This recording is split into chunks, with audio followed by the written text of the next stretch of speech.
All right, solving inequalities and other tiny stuff. You can still see that I left the check it there.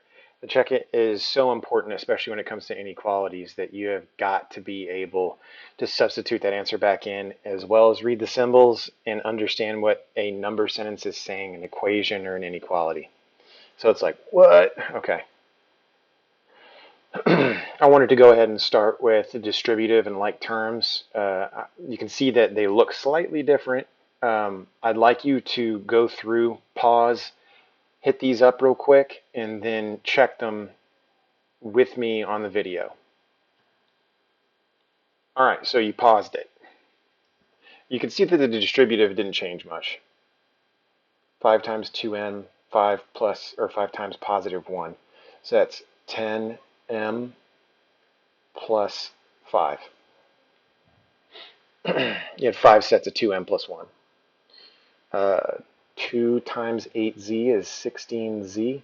And you can see that, you can do one piece at a time. 2 times positive 4, I'm saying positive 4 because it says plus 4, plus 8. This is just one thing to have in your tool belt that you don't need to think about. You're just like, oh, okay, this is easy. I know what this is. I know what this looks like. 2 times m is 2m's plus 2 times positive 2 is positive 4. 3 times 6t is 18t. 3, it almost sounded like I said AT&T. I really dislike AT&T. So I'm going to try and make sure I never multiply 3 times 6t again. 3 times 2 is positive 6. So if you paused and you went through those, which I hope you did, easy practice. I just want you to get in the rhythm. That's why we did equations so much. It's the same thing over and over and over. It just looks different. And you can see that it's like the rules don't change. All right, so like terms, it's a number followed by a letter. Is that the same thing on the other side? Number followed by the same exact letter. Yes. So that's basically going negative 4 plus 5. Positive 1x. We have the same letter behind the number, so it matches, the variable matches, so that means we can put these together. 9 n's and 3 n's will give you a total of 12 n's. It makes sense. This is where you can start grouping, and I wanted to throw in more than 2 so you can understand the procedure with grouping. So here's what I would suggest. I see a 12x, but I don't see an 11. There's no x there. There's a 4. There's no x there. Circle the number with its value in front of it.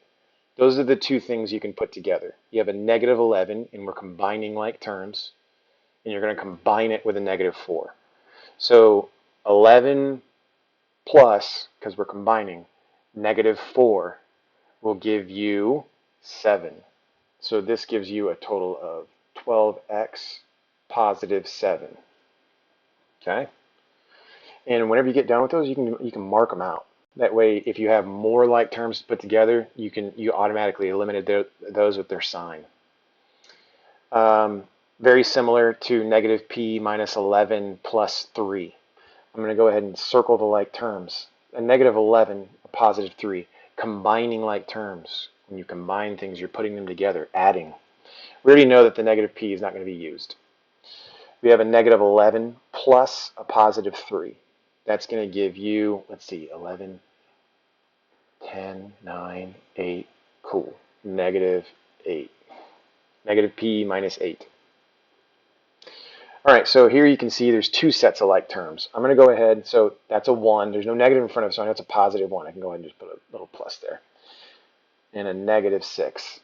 All right, so a positive 1 and a negative 6 will give you a negative 5. All right, so I'm going to mark these out like I mentioned above. And that leaves me with a positive 5v and a positive v. Now, this is not intended to be overwhelming for you. This is me showing you the next phase of what like terms look like. Nothing more than that. And if you sat there and you tried and you struggled and you go, know what? I'm just going to watch this and see how this pans out. That's perfectly fine. What I always suggest doing is making a mistake on your own and then learning from the mistake. You got 5 V's and you got another V. You put them together, you got 6 V's. 6V minus 5. So that was just like, If we were on stairs, that would be 1 or 2 steps up from where we were before. Now, distributive and like terms by themselves are, they're pretty simple. You do the same thing over and over. If it's the same, you put it together. If it's not, okay. So what about if you have distributive and like terms in the same number sentence, like this, for example? I don't even need you to write this down. I just want you to see this. This is where these two things come together, and then this could be thrown into an equation or an equality or inequality. So just like the order of operations, there is no equal sign. All right, so there's no equal sign here, so we can use the order of operations. There's stuff we need to simplify. Order of operations allows us to do that. If we had an equal sign in here, then we'd solve order of operations backwards because we're looking for the answer to a variable. That's not the case here. This is just a little number sentence. So we can't do negative n and positive 4. Those aren't even like terms. So it's like, all right, well, that really narrows it down to us doing the distributive first, which also fits with, do you see parentheses? Yup. And we can see an n and a positive 1, not like terms, can't put them together. So do you see distributive, which would be multiplication? Yes. So you have 4n plus 4. And then whatever I didn't underline, you can see as the plus and the negative n. Plus, negative n. Dropped it down right beneath it. Now we don't have any parentheses. There's nothing to distribute. Now we're identifying like terms. Circle the term and its sign. And those are the things you put together. You have a negative 1 and a positive 4n. It'll give you 3n plus 4. All right? I wanted you to see the practical application of combining distributive and like terms together. So inequalities, the prefix in. Prefix are the little word parts that come before an actual word. So like equal. Well, if we put in front of it, it means not. So it also means in and on. So it could be inside of something, it could be on something, or it could be not something. In the mathematical case, it is not. Equal means same. So I went ahead and put together a same and different chart, like just what is it exactly that we're going to be looking at that's exactly the same as what we've been doing before, and then what's going to change slightly. So we still have to balance everything on each side. Each side is going to be split by the symbols on the next page. Variables are still in it. Yes, you'll see letters. And the main emphasis is having that letter on the left side. And we're going to go over what that looks like. So what's different? It uses these signs, okay, which we're going to review on the next page. Negatives flip the sign only when you are multiplying or dividing. All right? So whenever you get down to that multiplication division part of solving an equation, if you're sitting there going like, hold up, I divided by a negative, or hold up, I multiplied by a negative, you just got to flip the sign. That's it.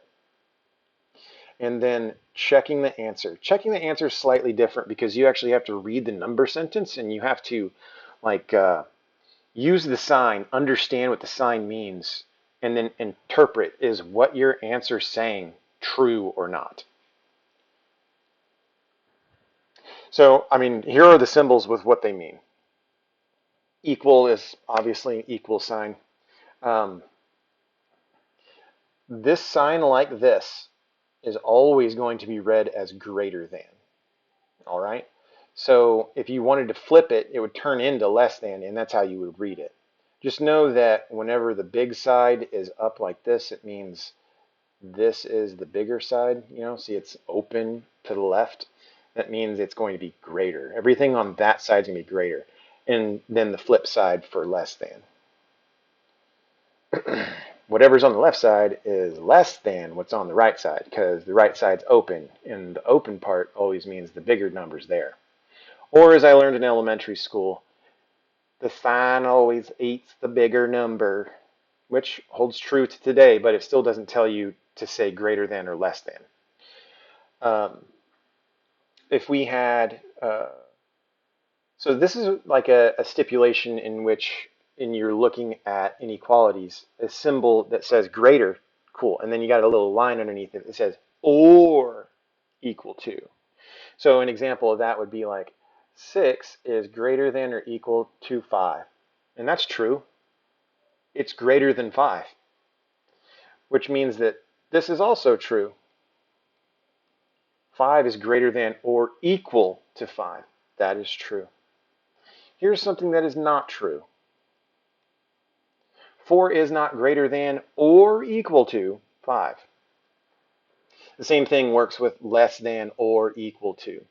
The only kind of significant difference you're going to see on this is whenever you're plotting a line or using a line graph to show what your answer was. So whenever we get into coordinate plane whenever you're comfortable with inequalities, then we're going to get into plotting on the coordinate plane. Today we're just going to be plotting on a regular old number line. So I wanted to start as simple as possible. You can see that I didn't even change the numbers, I don't think. I just changed the symbol from an equal sign to a greater than sign. And this is another example of what I mean by being able to read the symbol. X minus 5 is greater than 19. You should be able to read that exactly as I said it. And then what operation are you multiplying or dividing by a negative? All right. Well, let's go ahead. What operation? Minus 5. So we do plus 5. You can see that I'm not doing anything different yet.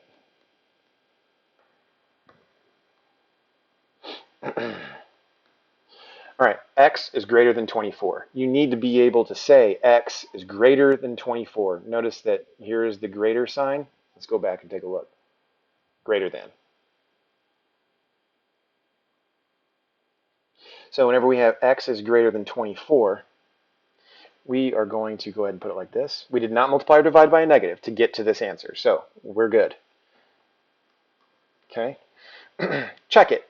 Well, what does it mean? All right, so 24 minus 5. See, look, I'm taking what we said x was greater than. And I'm purposefully making a mistake here, all right? So 24 minus 5, 19 is greater than 19.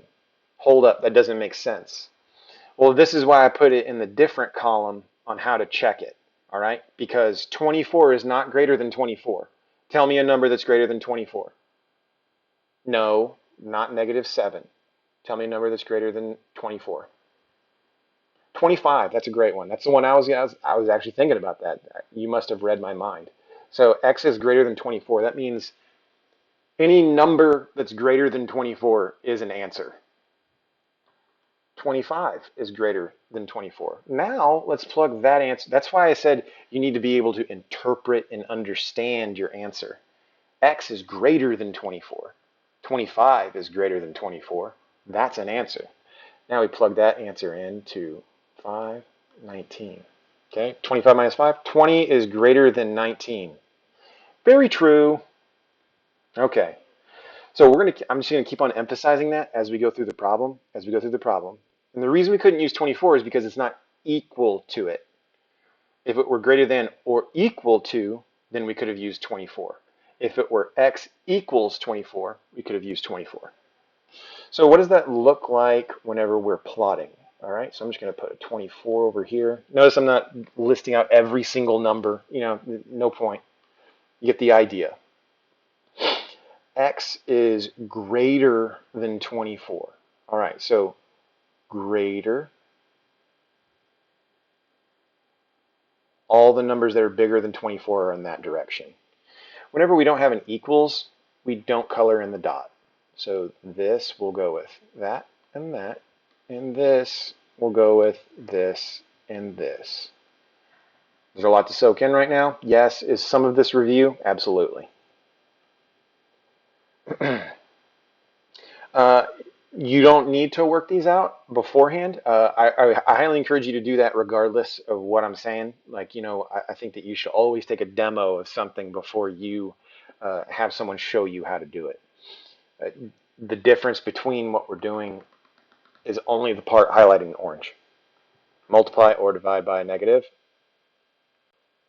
Once you get to that part, that's all you got to do is answer that question. If so, then you flip the sign. So add or subtract? Yep. But I'm using the same exact template as we used for solving equations. All right, so rewrote it, add, subtracted it, got it. Multiply or divide? Yeah, I have division, so I'm going to be multiplying. Am I multiplying by a negative? Answer is no. So I don't do anything different. Sign does not flip. 13 times 4, 452. All right, so this is understanding our answer so we can check it.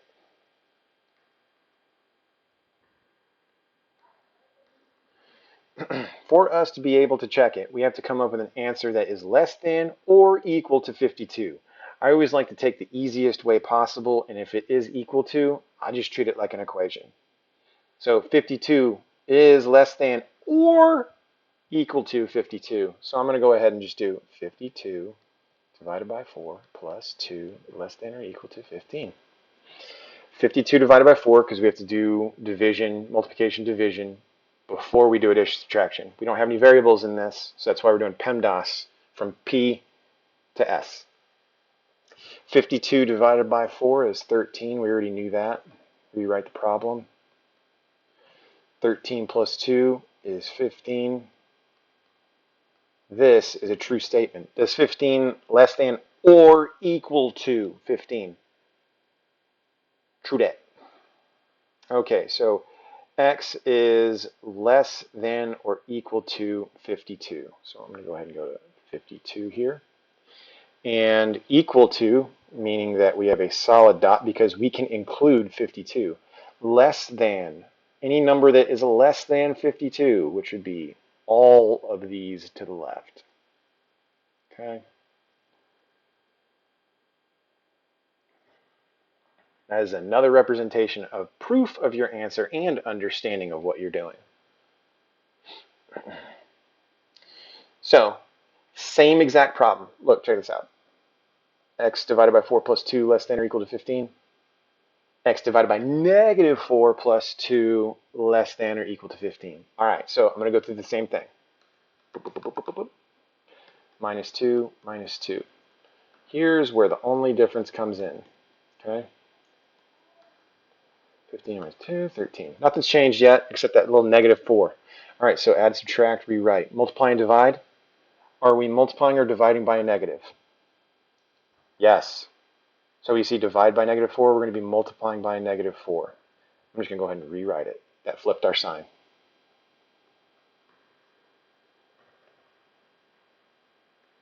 Okay.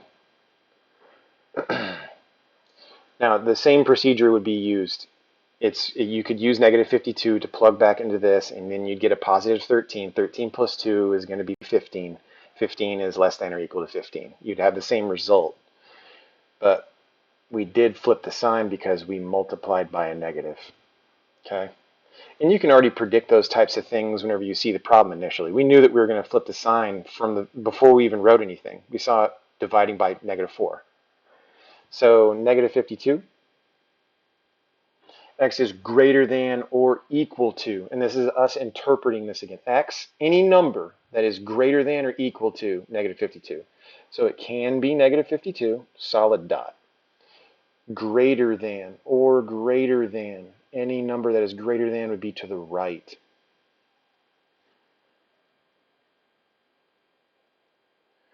Okay, now with multi-step inequalities, you can see that the only thing that has come up differently is, are you multiplying or dividing by a negative? Whenever you get to that spot, all it does is flip the sign.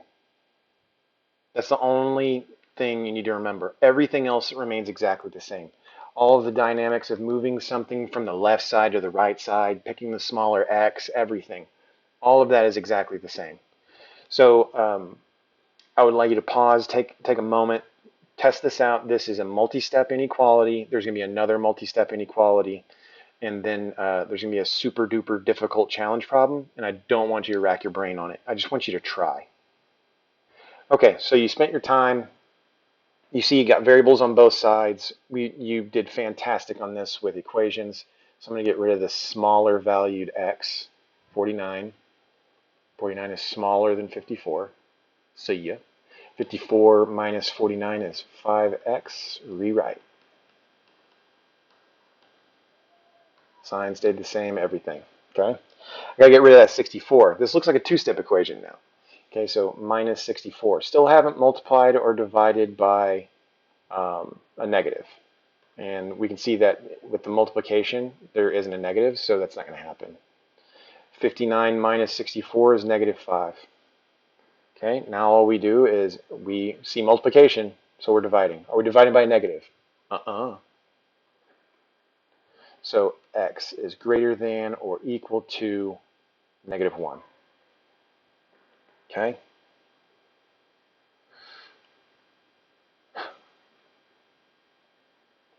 I want you to try and check it before I do it. So just keep in mind, you are trying to read these symbols because the symbols tell you what your answer is going to be. You found x, all right? You found a range of numbers that x can be. Now I want you to use your brain and use that statement that is boxed in down there to make this make sense. X is greater than or equal to negative 1. You have two choices of where you can go with that. Okay. So I'm just going to clear this off real quick. So we had x is greater than or equal to negative 1. That was our boxed in. All right, so you could have picked 0. 0 is greater than negative 1. You could have picked negative 1 because negative 1 is equal to negative 1. Those are the two directions you could have. You could have picked any number that was greater than negative 1. 0. 0 is incredibly easy. Watch. And it pays to choose a number that works, that's easy for you. 54 times 0 is nothing. 49 times 0 is nothing. Is 64 greater than or equal to 59?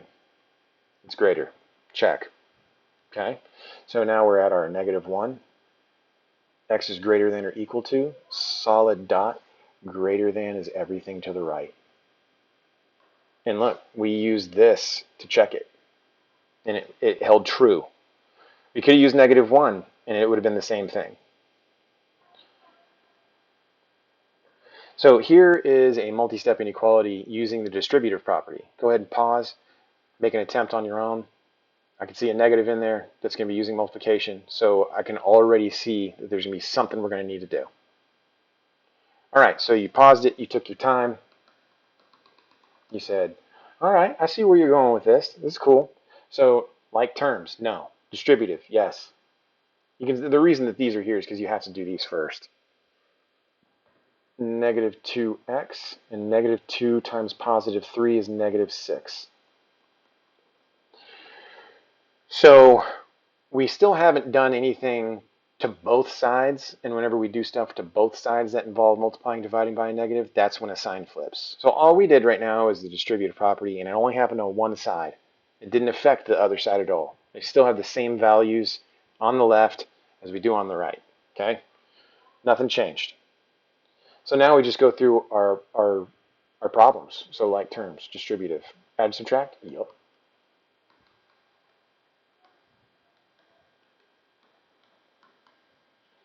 Okay, now we add, subtract, and we rewrote. This is where we get to our new part, the part that you just have to be aware of. It's the tiny part that you got to remember.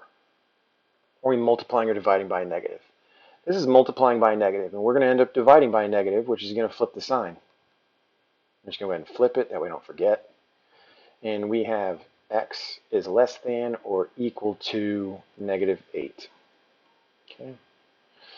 So when we check it, we want to go back to the original problem that's in black text. We don't want to go to the one that was the first step where we simplified and did distributive. We might have made a mistake. If we go back to the original problem and we solve it using PEMDAS, then we can verify if our work is correct. Now, x is less than or equal to negative 8. You've got two options to check. Pick a number that's less than negative 8. I'm going to choose negative 10. Okay?